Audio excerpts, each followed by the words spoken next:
Hey guys, welcome to part 2 in our series of must-know standards. In this one we'll take it all the way back to the 1920s and get to work on Irving Berlin's Russian Lullaby. As with all of the lessons in this particular series of must-know standards, we'll be focusing purely on the head of the tune, learning how to play the melody, and also my preferred choices for the chord accompaniment, and some really nice ways to embellish that with substitutions and extra movement. So a lot to get into, and we'll start with the chords. We'll kick things off with a simple little 8-bar intro. We're in the key of D minor and we're going to begin on the 1. By the way, you might notice I've gone a bit old school on the camera angle today, like some of my earliest videos from just over a year ago. Do let me know what you think works best visually. I'm still trying to figure it all out myself, so any input is greatly appreciated.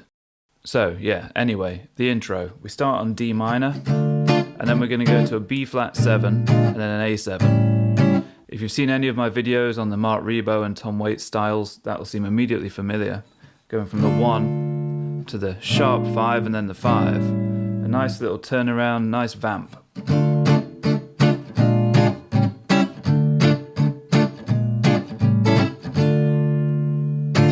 So we're going to do that 3 times, and then we go back to B flat 7 and play this. Dropping to the A7 with a stop. So here's the entire intro.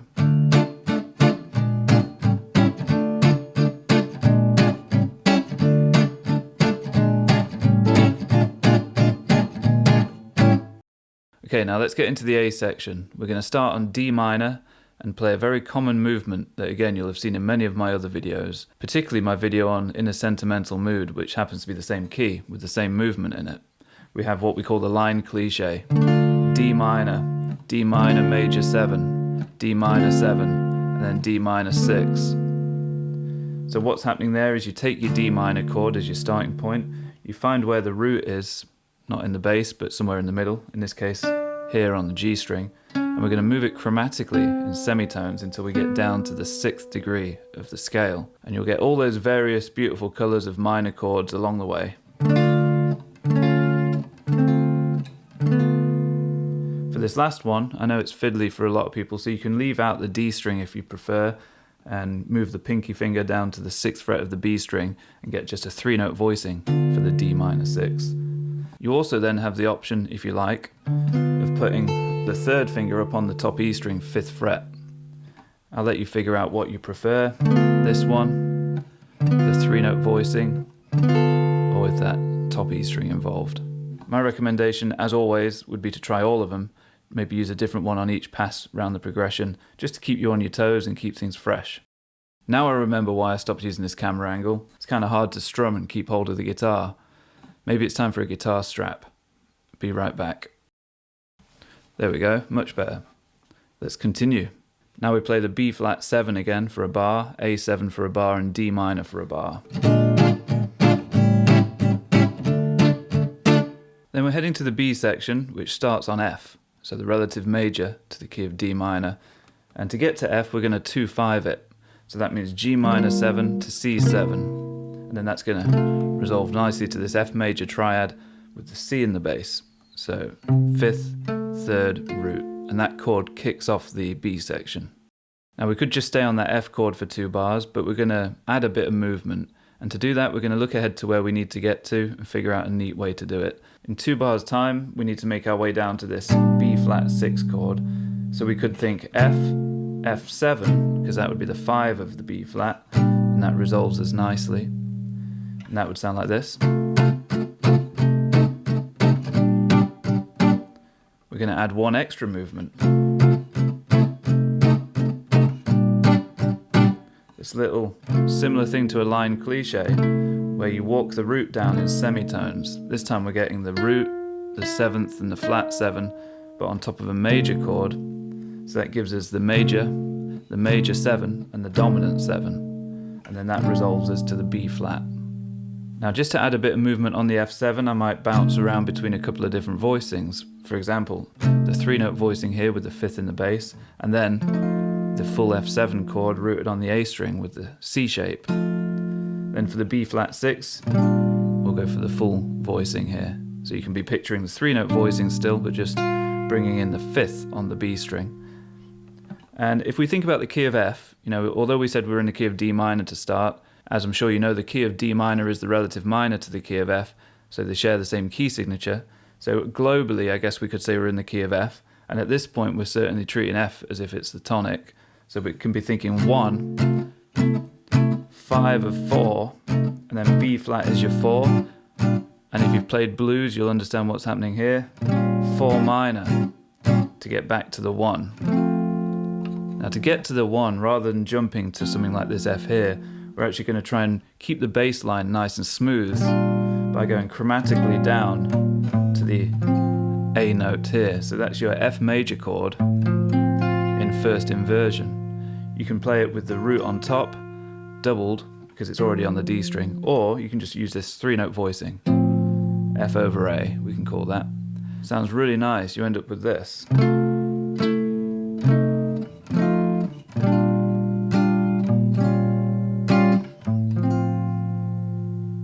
Bring in that La Pompe strumming style.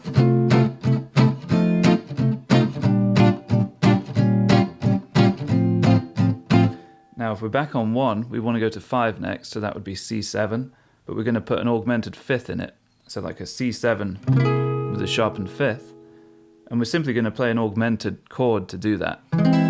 This might look like E augmented, but it's the same thing as a C augmented and a G sharp augmented. It's the other side of the diminished coin. You know, diminished chord, everything is equal intervals of minor thirds. With an augmented chord, it's equal intervals of major thirds. So like the more major sounding side of tension, as opposed to perhaps the more minor and slightly more darker side of it. And then we're going to resolve that C augmented. And just quickly I should mention, we call it C augmented, not E augmented, because we're naming things by their chord function. And we expect to see something like a 5 at this point. And again, because we're in F, the 5 would be C7. So if we get the opportunity to name this C augmented, then we should take it, because it simplifies our thinking, because we can just now be thinking 1, 5, 1. So we resolve this to one of my favorite voicings for a major 6th chord. This F6 with the 5th in the bass as well as the root, and then you got the 3rd here and the 6th. So here's the B section. Man, the strap just isn't working for me. Back to square one.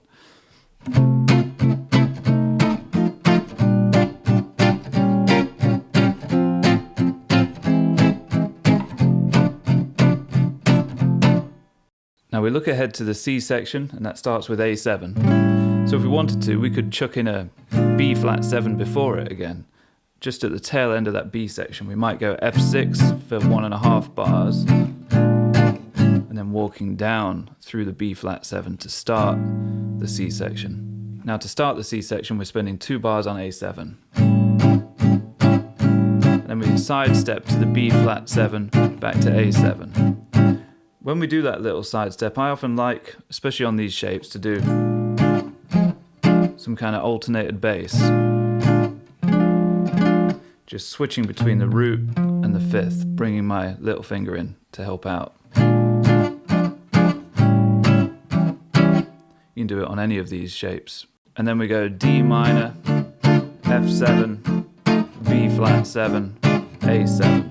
And that's the end of the C section. So that section kind of set us back in the direction of D minor being tonic. You know, it's gone to that minor side of the key again. And for the D section, we're going to focus on that D minor and basically play 3 different D minor type turnarounds. To begin with, 2 bars of D minor, and then a 2-5, where again in a minor key, the 2-5 would be minor 7 flat 5. In this case, E minor 7 flat 5, and then the 5, A7. Again, I like to add a bit of extra movement in there, so we're going to play this.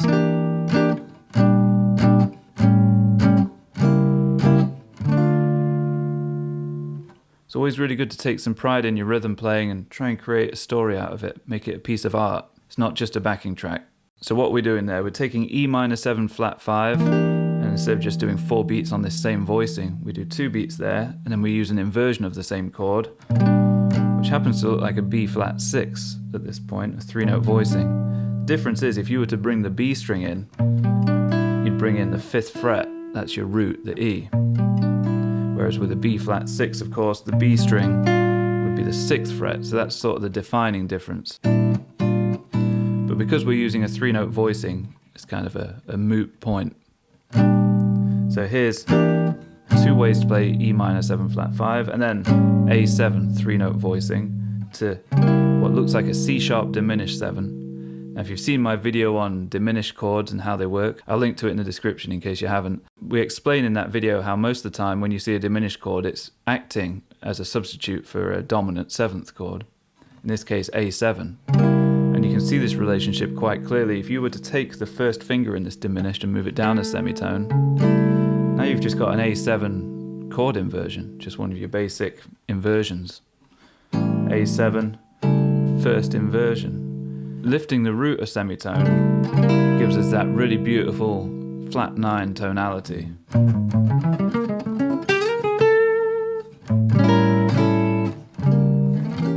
Which wants to resolve to D minor.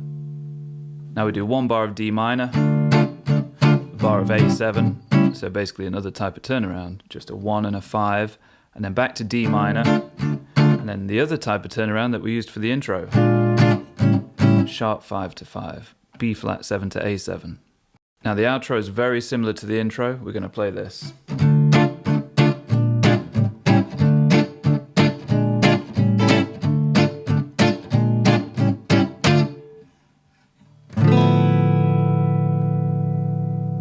So 1, sharp 5 to 5, 3 times just like with the intro, but then a stop on D minor, and we wait, and then bring in this beautiful voicing, one of my favourite minor chord voicings, D minor 6/9 with some open strings involved.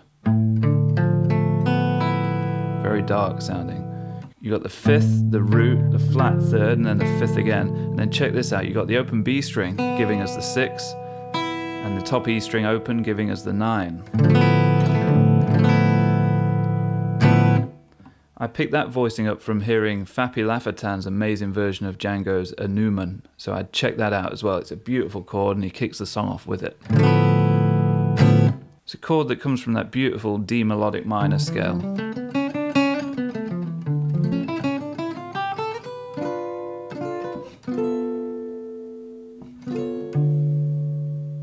I also have a video on how to find some of these really rich chord voicings. I think I called it Beautiful Chords. And we talk about the Barry Harris scale and the melodic minor scale. Interesting stuff.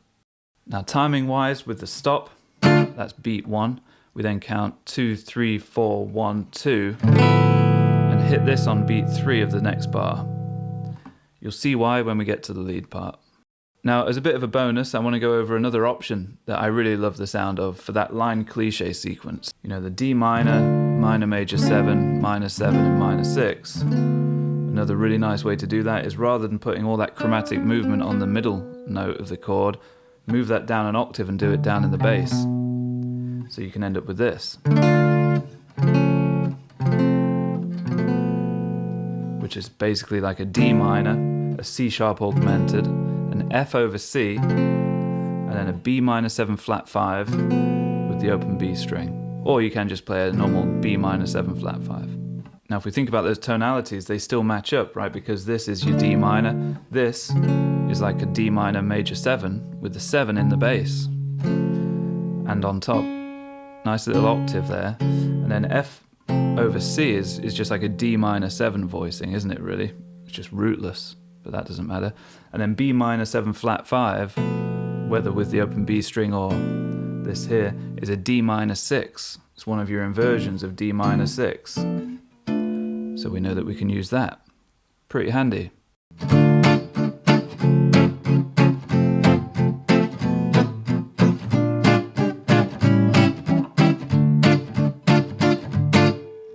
Now just a quick word on the strumming style, because I have spoken about this in depth on some of my other videos, namely the Gypsy jazz stuff, like check out the Douce ambiance video, for example.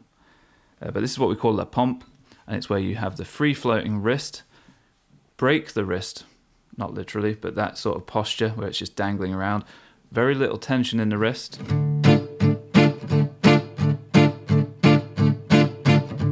And make sure that the left hand is constantly pulsing, you know, lifting off the fretboard a little bit, without lifting off the strings, of course, just in order to get that pulsing staccato effect where all the notes are short.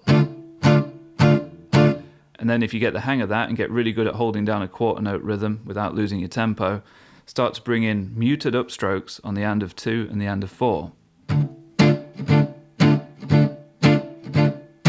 They have to be totally muted.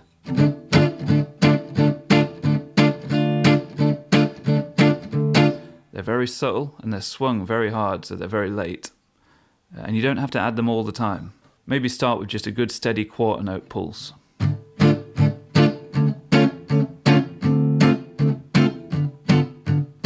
Get really good at holding that down and getting the right tonality, and then you can start to bring in those upstrokes as a sort of form of expression. Now and then you might do it.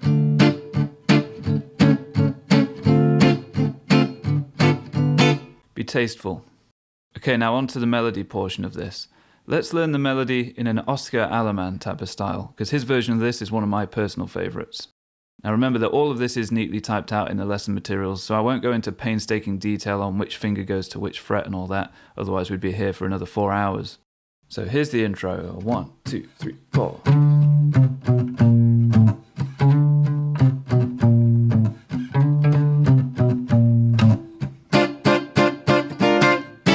Taken from Fapy Lafertin's version of this. This part's fairly self-explanatory. You got the D, C walking down to the B flat root and then the A to coincide with the chord changes that do the same thing. And then this little thing here, again, just copies what the rhythm player's doing. B flat 7 to A7. Just take the top 4 strings of a B flat 7 and add the 9 to it. And then take the 9 away, put it back on, and move down to the top 4 strings of an A7. Now let's get onto the A section. Some of this melody has a very tricky sort of sense of time to it, very loose, very expressive. You kind of got to trust your ears and your instincts on some of this. So the A section, 1, 2, 3, 4.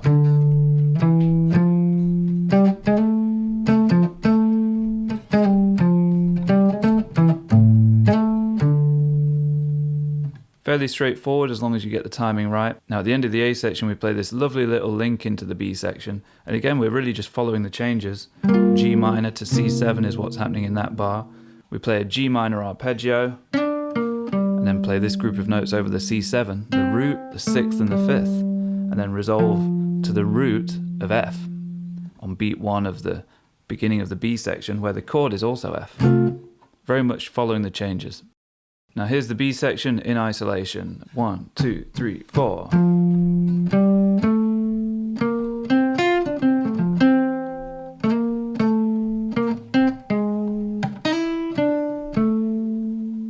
Now some interesting points in there. You've got the root of the F chord, then we walk up to the major 3rd, and then the 4th, and then over the B flat major 6th we play this.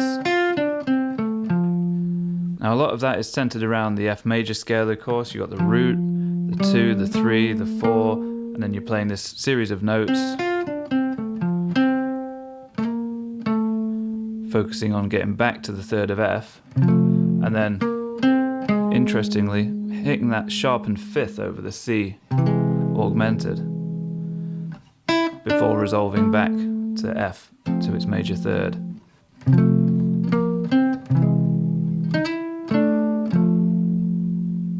Really pretty. Now heading into the C section where we have the A7 chord, I've decided to chuck some octaves in here to energize things a little bit. So that's all over the A7.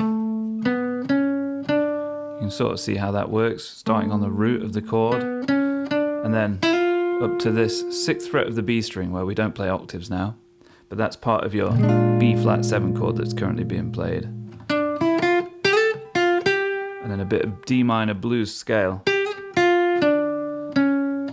walking down to the F major, and then a bit more D blues scale. Very cool.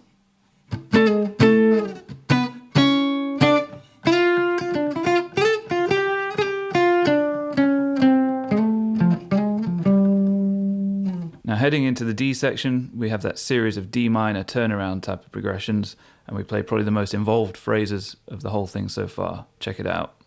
1, 2, 3.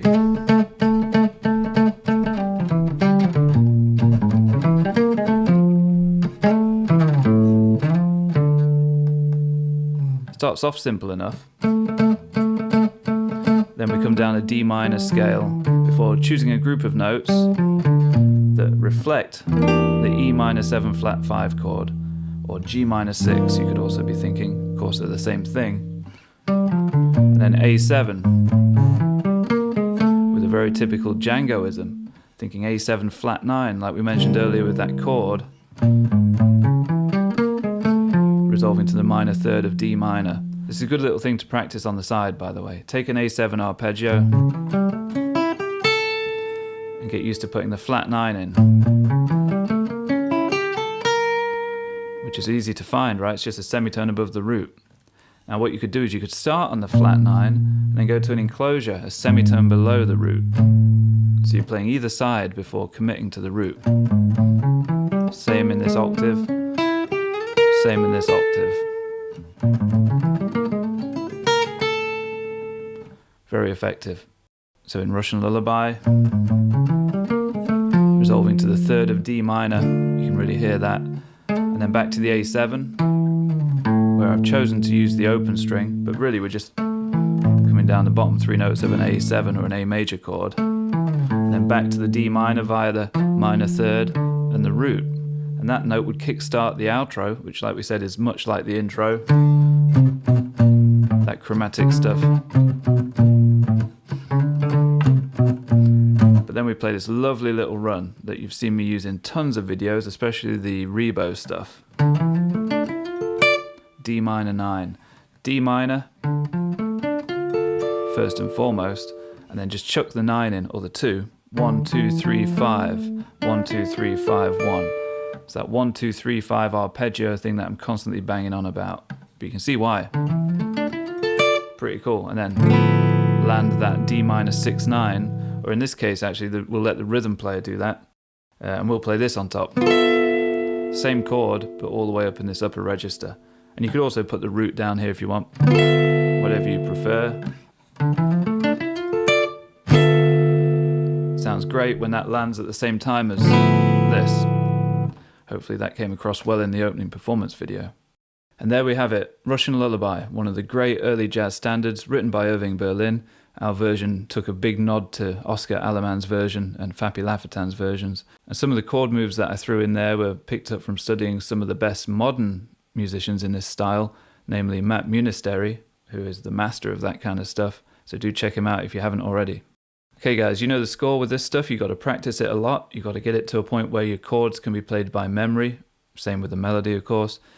Because if you ever want to be able to improvise over these things, you need the chord progression to be like a roadmap in the back of your mind. One really good way to own that responsibility is to make sure that you get these things to a standard where you can put the chords in a looper and then play the melody over the top, accurately and with good timing. Work on tone, things that come from technique, not from pedals and stuff. You know, the lead stuff on this use a lot of rest strokes to get that strong muscular tone. Very common of that era. And use a fairly hefty pick, something nice and stiff. This is a Blue Chips STP60. It's not as thick as I would normally use, to be honest, but it's stiff enough that it feels thick. While we're on the subject of gear, this guitar is my 1953 Gibson ES125 archtop. Great guitar, original P90, sounds beastly. The strings on here are Tomastic 12 gauge flat wounds, which I know I keep saying, but I'm going to change them back to the round wounds. I'll do that this weekend. This guitar doesn't get much use at the moment, hence the slowness to change them. But yeah, they sound too dull on this guitar for my tastes. I prefer the livelier sound of the round wounds. Where saying that, these exact same strings sound incredible on the 175, which is inherently way more bright and jangly sounding. It's all horses for courses, isn't it?